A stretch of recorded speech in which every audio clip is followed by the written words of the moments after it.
The red warning light flashed across the control room of Earth's Deep Space Monitoring Station. Lisa Martinez looked up from her coffee and frowned at the screen. In 3 years of working this job, she had never seen anything like it. The signal was coming from somewhere beyond the outer planets, far past anything humans had ever built. "Hey Jake," she called to her supervisor, "you need to see this." Jake Peterson walked over, his boots clicking on the metal floor. He was a big man with gray hair and tired eyes. Most nights at the station were quiet, with nothing but space junk and old satellites sending weak signals. This was different. "What do you have?" he asked. Lisa pointed at her screen. "It's a transmission. Strong signal, but the pattern is weird. It's not from any of our ships or stations." Jake leaned closer and watched the data scroll across the monitor. His frown deepened. "How long has it been coming in?" "About 10 minutes. The computer can't match it to anything in our database." Jake grabbed his radio. "This is Peterson at Deep Space Station 7. I need to speak with Admiral Hayes right away." While they waited for the call to go through, Lisa worked on cleaning up the signal. The transmission was unlike anything in human technology. It had layers and patterns that seemed almost musical. But underneath the strange beauty, there was something else. Something that sounded like fear. Admiral Frank Hayes was at his desk in the Pentagon when the call came in. He had been reviewing reports about the new space defense program when his aide knocked on the door. "Sir, we have an unusual situation. Deep Space Station 7 is reporting an unknown transmission." Hayes looked up from his papers. "Unknown how?" "Not human, sir. They think it might be from outside our solar system." For a moment, Hayes said nothing. Then he stood up and reached for his jacket. "Get me a secure line to the station. And wake up Dr. Turner. We're going to need him." Back at the monitoring station, Lisa had managed to isolate parts of the signal. As she played it through the speakers, Jake felt a chill run down his spine. It sounded like voices, but not human voices. They rose and fell in patterns that seemed both alien and strangely familiar. "Can you make out any words?" Jake asked. "I think so. The computer is trying to find patterns. Look at this." Lisa pointed to a section of the display where the signal repeated itself. "This part comes back every few minutes. Like they're saying the same thing over and over." The phone rang. Jake answered it quickly. "Peterson here. This is Admiral Hayes. What exactly are you seeing out there?" Jake looked at the screens around. "Him, sir, we have a transmission from deep space. It's not human technology. The pattern suggests it might be some kind of language." There was silence on the other end of the line. Then Hayes spoke again. "I'm sending Dr. Turner your way. Don't let word of this get out until we know what we're dealing with." Dr. Alex Turner arrived at the station 2 hours later. He was a thin man with thick glasses who had spent most of his career studying the possibility of alien life. As he looked at the data Lisa had collected, his hands began to shake. "This is incredible," he whispered. "The mathematical structure, the repetition patterns. This is definitely not human." "Can you understand what they're saying?" Jake asked. Turner shook his head. "Not yet, but I can tell you one thing. This isn't a random signal. Someone is trying to communicate with us." Over the next 6 hours, Turner worked with Lisa to break down the transmission. They used every language analysis program the military had. Slowly, patterns began to emerge. Certain sounds repeated when the signal grew stronger, as if the sender was getting more desperate. "I think I have something," Turner said finally. He had been awake for 18 hours straight, and his eyes were red with exhaustion. "The signal contains mathematical sequences, prime numbers, geometric shapes. Basic concepts that any intelligent species should understand." Lisa leaned over his shoulder. "What are they trying to tell us?" Turner pointed to a series of patterns on his screen. "I think they're asking for help." The words hung in the air like a challenge. Jake walked to the window and looked out at the stars. Somewhere out there, someone was calling for help. Someone who wasn't human. Admiral Hayes arrived at the station the next morning with a team of specialists. They included linguists, mathematicians, and military analysts. For 12 hours, they worked on the signal. When they finally broke through, the message was clearer than anyone had expected. The transmission was from a group calling themselves the Zephyrian Coalition. They were a peaceful alliance of 12 different alien species. For 300 years, they had lived without war or violence. Now they faced extinction from an enemy called the Korthek Empire. The aliens described themselves as civilized beings who had given up fighting long ago. They had no weapons, no armies, no knowledge of how to defend themselves. The Kortheks were destroying their worlds one by one, and the coalition had nowhere to turn. In exchange for military help, they offered gifts beyond human imagination. Medical technology that could cure any disease. Clean energy sources that would power Earth. For 1,000 years. Star maps showing the locations of hundreds of habitable worlds. All they wanted was someone to protect them from their enemies. Dr. Turner stared at the translation on his screen. "They're offering us the stars," he said quietly. Admiral Hayes nodded. "The question is, what do they expect us to do to earn them?" The signal continued to repeat, growing weaker with each transmission. Somewhere in the darkness between the stars, an entire civilization was calling for help. They had reached out blindly, hoping to find someone strong enough to save them. They had found Earth. They had found humanity.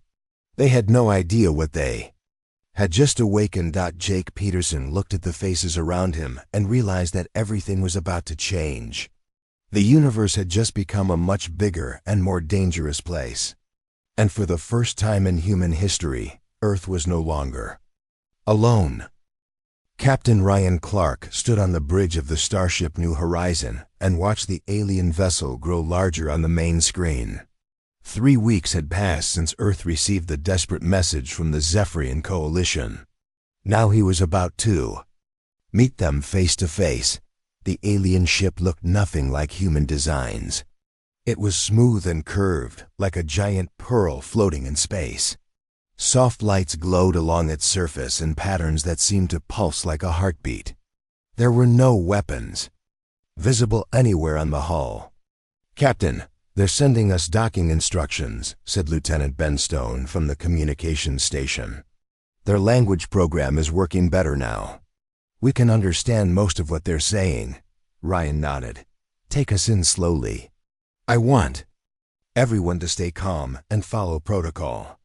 Beside him, Marine Colonel Sam Davis checked his sidearm for the 3rd time. "I still don't like this, Captain. We don't know anything about these aliens except what they told us. That's why we're here, Colonel, to learn more." Dr. Amy Foster looked up from her translation device. She was a small woman with bright eyes who had learned 6 human languages before her 30th birthday. Now she was trying to master her first alien one. "Their grammar is fascinating. They have 17 different ways to say peace, but I can't find a single word that means attack or enemy." The New Horizon docked with the alien vessel with a soft thud. Ryan could feel the connection through the ship's hull. On the other side of that airlock was first contact with an alien civilization. History was about to be made. The airlock opened with a hiss of equalizing air. The first thing Ryan noticed was the smell like flowers and clean rain. The second thing he noticed was how quiet everything was. Human ships were full of noise, engines humming, fans running, people talking. This ship was almost silent. A figure appeared in the doorway. Ryan had seen pictures from the transmissions, but seeing an alien in person was different. The Zephyrian was tall and thin, with pale blue skin that seemed to glow softly. Its eyes were large and dark, and its movements were slow and graceful. "Welcome, beings of Earth," the alien said, through a translation device. "I am High Counselor Nethara of the Zephyrian Coalition. We are honored by your presence." Ryan stepped forward. I am Captain Ryan, Clark of Earth's United Defense Force. We received your message and came to learn more about your situation. The High Counselor's eyes widened. Defense Force? You mean you have warriors? Colonel Davis raised an eyebrow. Ma'am, we're all warriors. That's why we're here. The aliens seemed confused by this statement, but led them deeper into the ship. As they walked through the corridors, Ryan noticed how different everything was from human design. The walls were soft and curved. There were no sharp corners anywhere. Even the floor seemed to give slightly under their feet. They entered a large room filled with other Zephyrians. All of them stared at the humans with a mixture of hope and fear. High Counselor Neth-Ara gestured for them to sit on cushions arranged in a circle. Please tell us about your world, Neth-Ara said. We know so little about your species. Dr. Foster activated her recorder. Earth is our home planet. It has one large moon, oceans that cover most of the surface, and a variety of climates and environments. And it is peaceful? Asked another Zephyr Ian. Lieutenant Stone almost laughed. Peaceful? No, ma'am. Earth is one of the most dangerous places you could imagine. The aliens looked at each other with concern. Neth-Ara leaned forward. Dangerous. How? Well, Stone continued, we have hurricanes that can destroy entire cities, earthquakes that split the ground open, volcanoes that can block out the sun. And that's just the natural disasters. A young Zephyrian made a sound like a frightened bird. How do you survive? Colonel Davis spoke up. We adapt. We build stronger buildings. We learn to predict disasters and get out of the way. We've been doing it for thousands of years. But what about the predators? Dr. Foster asked. Our files show that your world has no dangerous animals. Neth-Ara looked puzzled. Dangerous animals? What do you mean? Animals that hunt and kill other animals. For food, Foster explained. The room fell silent. Several Zephyrians made distressed noises. Finally, Neth-Ara spoke again. You mean some creatures kill others just to eat them? That's how nature works on Earth, Ryan said. Everything is connected. Some animals eat plants, some eat other animals. Humans learn to hunt and farm to get food. And you still do this? Asked a Zephyrian elder. We still hunt some animals for food, yes. But we also raise animals specifically for that purpose. The aliens looked horrified. One of them stood up quickly and left the room. Neth-Ara watched him go with sad eyes. I apologize, she said. We are not used to such concepts. Our world has always been gentle. We eat only plants and fruits that fall naturally from trees. Lieutenant Stone was curious. What about your enemies? The Korthiks? Neth-Ara's skin grew darker. They are terrible beings. They came to our space 5 years ago and began attacking our colonies. They destroy everything they touch. Can you show us recordings of their attacks? Colonel Davis asked. The High Counselor activated a display screen. Images appeared showing Korthak ships approaching Zephyrian colonies. The human team watched as the alien attackers fired on buildings and ships. After 10 minutes of footage, Colonel Davis looked confused. That's it? What do you mean? Neth-Ara asked. Where are the explosions? The destruction?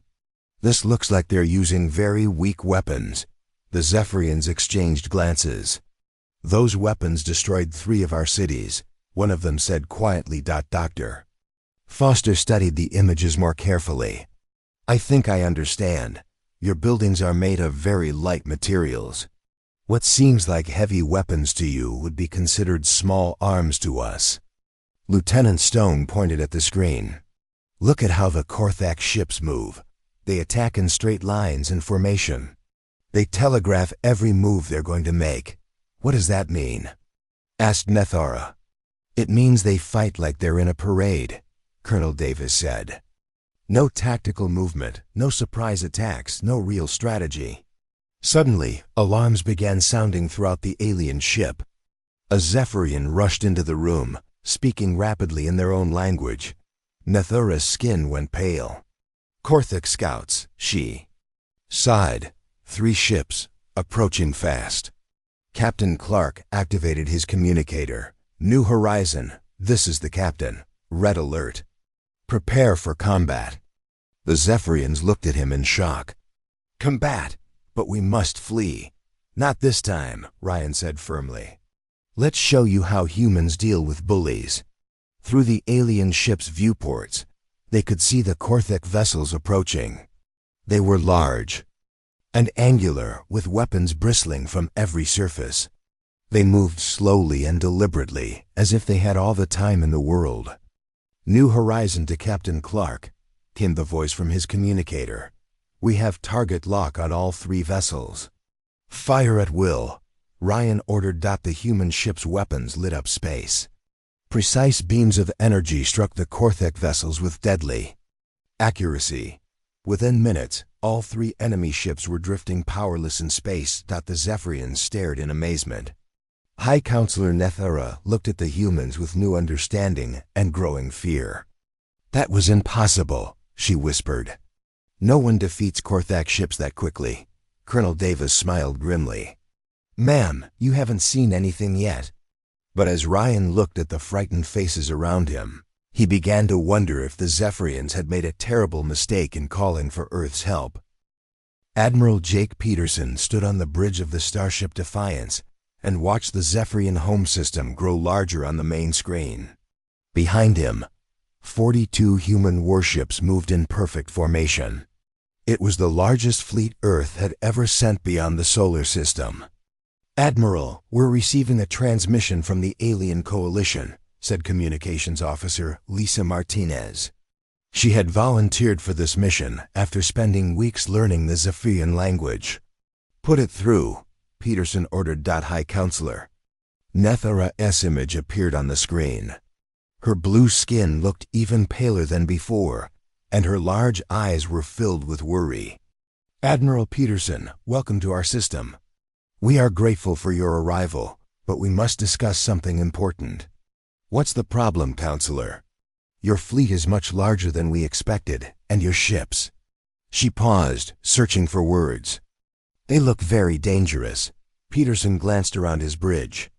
The Defiance was built for war. Its hull was thick armor plating. Weapons covered every surface. The bridge itself was designed to survive direct hits from enemy fire. To him, it looked normal. To the aliens, it must look terrifying. These ships are designed to protect your people, he said. The Korthiks won't expect this level of firepower. That is what worries us. Nethura replied quietly. Captain Nina Ross watched the conversation from her position at the tactical station. She was a small woman with sharp eyes and quick reflexes. She had commanded 3 different warships and fought in 2 major conflicts. The aliens' fear puzzled her. Counselor, Ross said, may we tour one of your ships? We need to understand your technology and capabilities.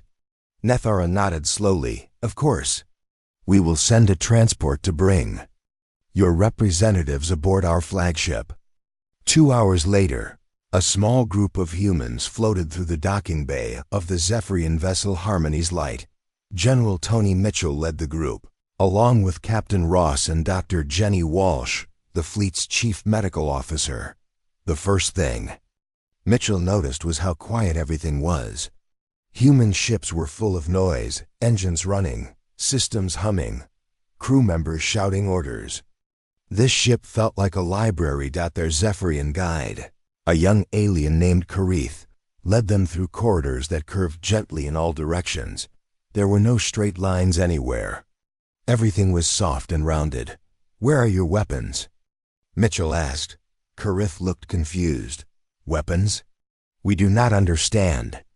Your guns, missiles, defense systems, Ross explained. We have no such things, Karith said. We are a peaceful people. We do not make tools for causing harm. Dr. Walsh studied the alien's body language. She had spent years learning to read stress and fear in humans. The Zephyrian was clearly terrified, but trying to hide it. They entered what appeared to be the ship's command center. Several aliens were working at stations that looked more like art projects than military equipment. Everything glowed with soft, pleasant light. "This is our navigation center," Karith explained. "From here we guide our ship through space." "General." Mitchell looked around for anything that might be a weapon system. He found nothing. "How do you defend yourselves if someone attacks?" "We try to reason with them," Karith said. "If that fails, we attempt to escape. And if you can't escape..." The alien's skin grew darker. "Then we hope they show mercy." Captain Ross activated her recorder. "Show us footage of a typical Korthak attack." Karith led them to a viewing area where he activated a large screen. Images appeared showing Korthak ships approaching a Zephyrian colony. The enemy vessels moved slowly, almost lazily, toward their targets. The humans watched as the Korthak ships fired on civilian buildings. The weapons created small explosions that knocked down structures made of what looked like crystallized air. "How?" "Many people died in this attack," Dr. Walsh asked. 47, Karith said sadly. "It was one of our worst losses." General Mitchell studied the tactical display. "How long did this battle last?" 6 hours. "The Korthaks demanded our surrender, but our leaders tried to negotiate. When talks failed, they began their assault." 6 hours? Ross couldn't hide her surprise. "For 47 casualties?" Karith looked at her strangely. "How long do battles usually last in your experience?" Ross thought about the last conflict she had been in. The Battle of Europa lasted 23 minutes. "We lost 800 people." The alien made a sound like a wounded animal. Several other Zephyrians in the command center stopped there. Workin stared at the humans. 823 minutes? Karith whispered. "That is impossible. No conflict could be so terrible." Dr. Walsh realized they were dealing with a species that had never experienced real violence. On Earth, that would be considered a small battle. Small? Another Zephyrian joined the conversation. This one was older, with darker blue skin marked by age. "I am Elder Vexan. Are you saying your people regularly engage in such destruction?" "General." Mitchell nodded. "We've had wars that lasted years and killed millions of people." The Elder's legs gave out and he had to sit down. Other aliens gathered around him, making soft sounds of distress. "Perhaps we should return to our ship," Dr. Walsh suggested quietly. As they prepared to leave, Karith asked a question that made all the humans stop. "If your people are so skilled at violence, how do we know you will not turn on us when the Korthaks are defeated?" The command center fell silent. Every Zephyrian was looking at the humans with fear in their large eyes. "Captain." Ross answered honestly. "You don't." Back aboard the Defiance, the human officers met in the conference room. Admiral Peterson listened as his team reported on what they had learned. "They're completely helpless," General Mitchell said. "No weapons, no armor, no concept of military tactics. A single human soldier could probably capture their entire fleet." "What about their enemies?" Peterson asked. "The Korthaks aren't much better," Ross replied. "They're bullies who've never faced real resistance. Their tactics are crude and predictable." Dr. Walsh activated the psychological profile she had been working on. "The Zephyrians are genuinely peaceful.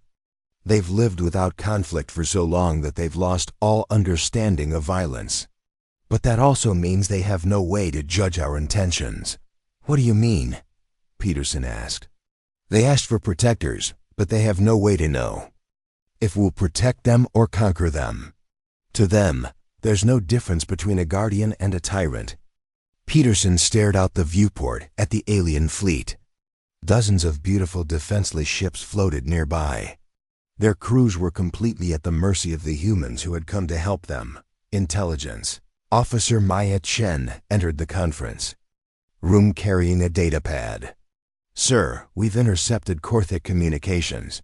They know we're here." "What are they saying?"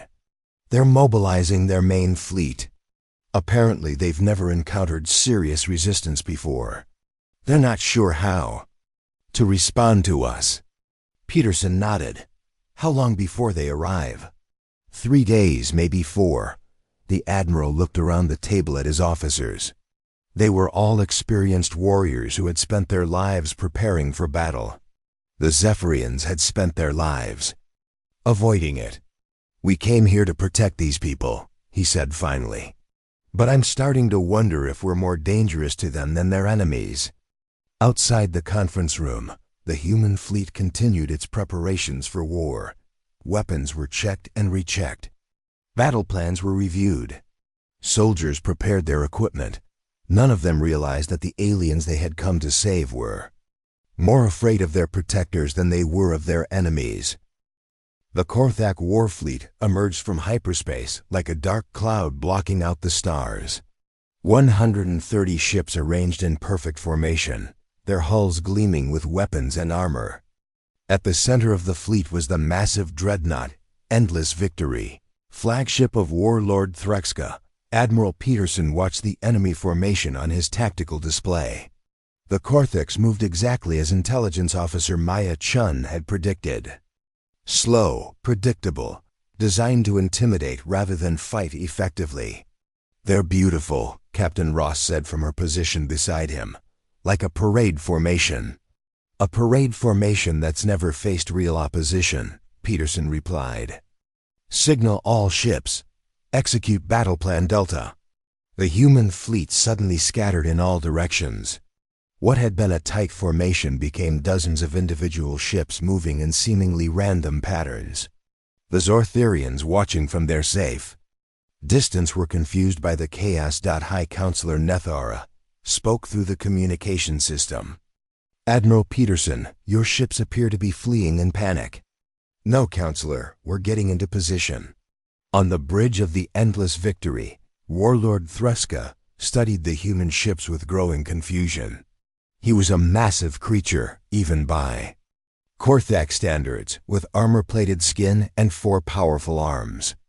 He had conquered 17 star systems and had never encountered enemies who behaved like this. What are they doing? He growled to his tactical officer. Unknown, Warlord. Their movements make no sense. They are splitting their forces and exposing themselves to attack. Then we will destroy them quickly and move on to the real battle, Threxka decided. All ships, advance and engage. The Korthak fleet moved forward in their traditional formation. It was the same tactic they had used to crush every enemy they had ever faced. Overwhelming numbers moving in perfect order, designed to break the enemy's will before the fighting even began. Squadron leader Pete Morgan was piloting his fighter through an asteroid field when the Korthaks began their attack. His squadron of 12 fighters was hidden among the floating rocks, waiting for the right moment. Eagle Squadron, this is Eagle 1, he said into his radio. Targets are moving into the kill zone. Prepare for attack run. Behind him, 11 other fighters powered up their engines. They had trained for years to fight in dangerous environments that most species would avoid. The asteroid field that terrified the Korthaks was just another battlefield to them. Eagle 1, this is Admiral Peterson. You are authorized to engage. Morgan smiled inside his helmet. Roger that, Admiral. Eagle Squadron, attack. The human fighters burst from their hiding places among the asteroids. They moved like hunting predators, darting between rocks that could crush their ships, using the dangerous environment as cover. The Korthaks saw them coming but couldn't believe what they were seeing. No sane pilot would fly through an asteroid field during combat. It was suicide. Morgan's fighter screamed past a Korthak destroyer, firing precisely aimed shots at its engine systems. The enemy ship, designed for parade formation flying, couldn't match the humans' aggressive maneuvering. Within minutes, the destroyer was drifting powerless. This is impossible, the Korthak captain broadcast. They are flying through the rocks. Of course we are, Morgan replied over the open channel. That's what the rocks are for. Meanwhile, Major Kate Sullivan was leading her Special Forces team aboard a captured Korthak supply ship. They had infiltrated the enemy fleet using stealth technology that the aliens couldn't detect. "Remember, we're not here to fight," she told her team as they moved through the enemy ship's corridors. "We're here to break things." The Kortheks had never faced sabotage before. They didn't understand the concept of enemies who would sneak aboard their ships instead of fighting honorably in open battle. Their security was designed to stop boarding parties, not infiltrators. Sullivan's team reached the ship's main computer core without being detected. They planted explosives that would destroy the enemy's communication system and navigation computers. "Package delivered," she reported to Admiral Peterson. "Exiting now." As the Special Forces team escaped, explosions rippled through the Korthek supply lines. Ships lost contact with each other. Navigation systems failed. What had been a coordinated attack became confused chaos. Commander Jack Henderson was leading a squadron of destroyers toward the main Korthek battle line when he noticed something interesting. The enemy formation was moving directly toward a gas giant planet. "All ships, this is Henderson. I have an idea. Follow my lead and trust me." His destroyers accelerated toward the planet, using its gravity to increase their speed. The Kortheks followed, thinking the humans were trying to escape. They didn't understand that Henderson was leading them into a trap. As both fleets approached the planet, Henderson's ships dove into the upper atmosphere. The gas giant's crushing gravity and toxic storms would destroy most vessels, but human ships were built to survive the worst conditions Earth could create. "Now!" Henderson ordered. The human destroyers fired all weapons at once, creating massive explosions in the planet's atmosphere. The shock waves and gravitational disturbances caught the Korthak ships like a net. 5 enemy vessels were torn apart by forces they had never imagined facing. The survivors retreated in panic, broadcasting warnings about the insane human tactics. Dr. Alex Turner was aboard the Harmony's Light with the Zephyrian leadership, watching the battle through their sensor systems. He had spent weeks studying Korthek psychology and was fascinated by what he was seeing. "They're breaking," he told High Counselor Nethara. "Their entire military doctrine is based on intimidation. When intimidation fails, they don't know what to do." On the main screen, they could see Korthek ships fleeing in all directions.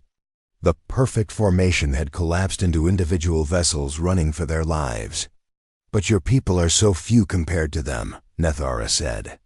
"How can so few defeat so many?" Turner pointed to a display showing human fighters chasing enemy cruisers through a nebula that would blind most sensors. "Because we learned to fight on a world that was trying to kill us every day. We don't just adapt to dangerous environments, we use them as weapons." Warlord Threxka stood on his bridge and watched his fleet fall apart around him. In 30 years of conquest, he had never seen anything like this. The humans fought like demons, using tactics that violated every rule of civilized warfare. "Order all ships to retreat," he commanded. "We will regroup and attack again with larger numbers." "Sir," his tactical officer said nervously, "the humans are broadcasting a message for you." Admiral Peterson's image appeared on the Korthak command screen. He looked calm and professional, not like someone who had just won a major battle. "Warlord Threxka, this is Admiral Peterson of Earth's Defense Fleet.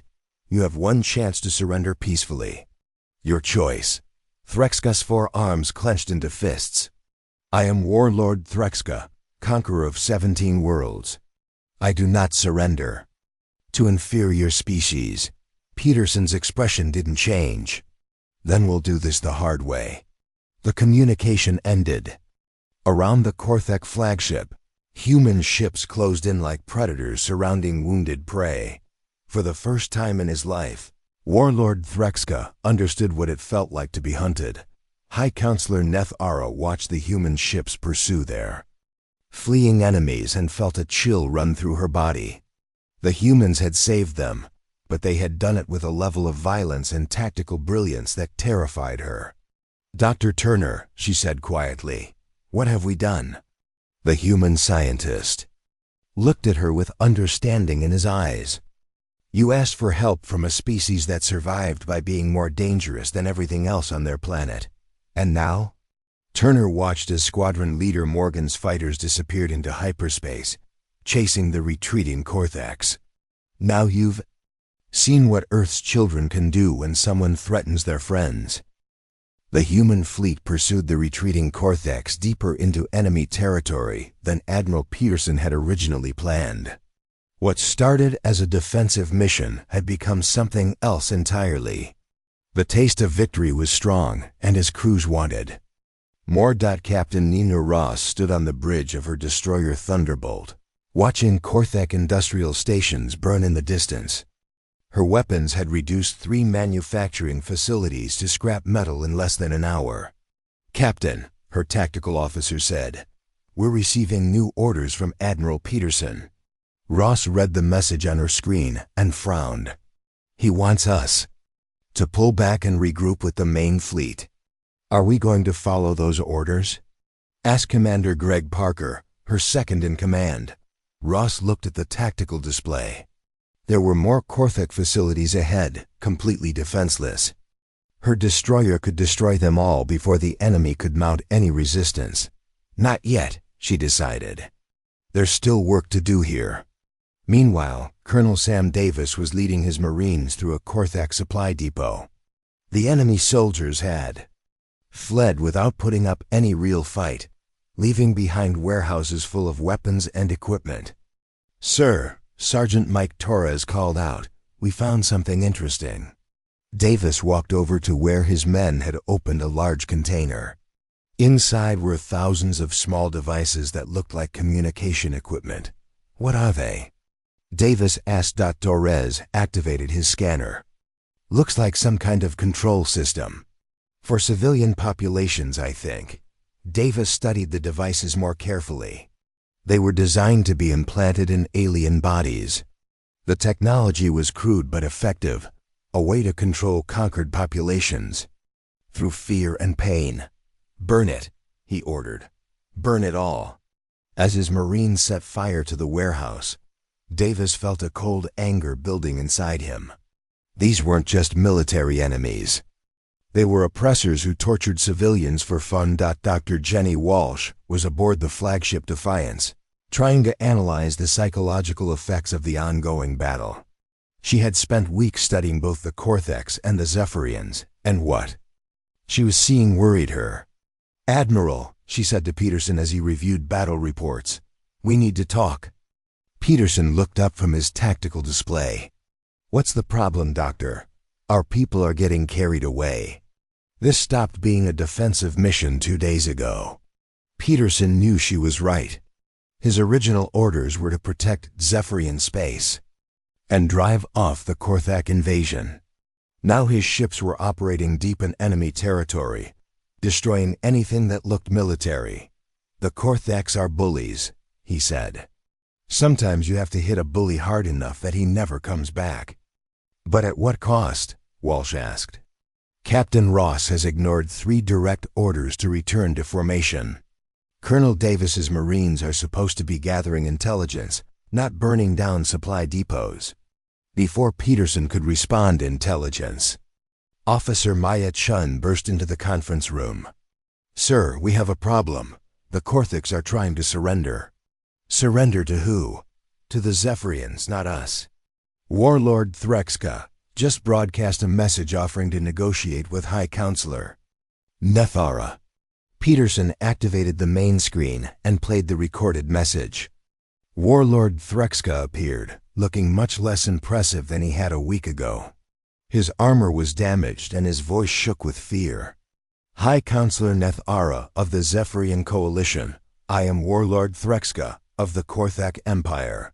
I request immediate negotiations to end this conflict. We are willing to discuss terms of withdrawal from your territory." What was interesting was what he didn't say. There was no mention of the humans at all. Dr. Walsh understood immediately. "He's more afraid of us than he is of them. He'd rather surrender to the people he was conquering than deal with us."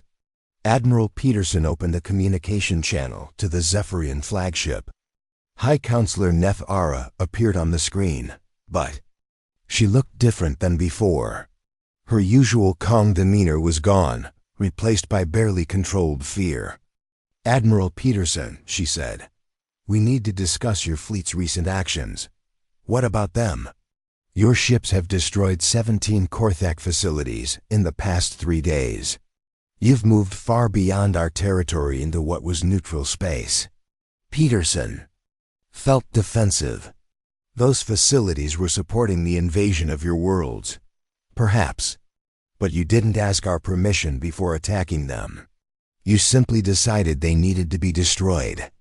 The accusation hung in the air between them. Peterson realized that from the Zephyrian perspective, the humans were acting exactly like the Korthaks, making unilateral decisions about what happened in alien space. Dr. Alex Turner, who had been working with the Zephyrian scientists, joined the conversation. "Admiral, the Coalition is concerned that Earth's fleet has exceeded its mandate." "What do you mean?" "They asked for protection. You've given them conquest." Peterson looked around his bridge at the faces of his crew. They were all professional. Soldiers who had followed orders and done their jobs. But somewhere along the way, those jobs had changed from defense to offense. Captain Ryan Clark, who had led the first contact mission, appeared on another communication channel. "Admiral, I'm aboard the Zephyrian flagship. You need to see something." The screen switched to show the Zephyrian command center. It was full of aliens huddled together in fear. Many of them were shaking. Some were making soft crying sounds. "They're terrified," Clark said quietly. "Not of the Korthaks, of us." High Counselor Nethara spoke carefully, as if she was afraid of saying the wrong thing. "Admiral Peterson, we are grateful for your help. The Korthak threat has been neutralized. Perhaps it is time for your fleet to return to Earth." The meaning was clear. The Zephyrians wanted their protectors to leave. Peterson looked at his tactical display.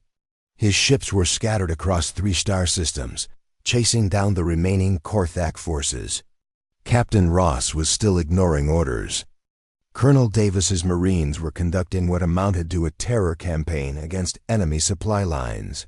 "All ships, this is Admiral Peterson," he broadcast on the fleet command frequency. "Cease all offensive operations immediately. Return to defensive positions around Zephyrian space." Captain Ross's voice came back over the radio. "Sir, we have the enemy on the run. This is our chance to finish them." "Negative, Captain. Return to formation." "That's a direct order." There was a long pause before Ross responded. "Understood, Admiral." Dr. Walsh watched Peterson make the decision and felt relieved. But she also understood that the damage was already done. The Zephyrians had asked for protectors and received conquerors. 3 days later, the human fleet was gathered in Zephyrian space for a final meeting with the Coalition leadership. High Counselor Nethara and her advisors met with Admiral Peterson aboard the Defiance.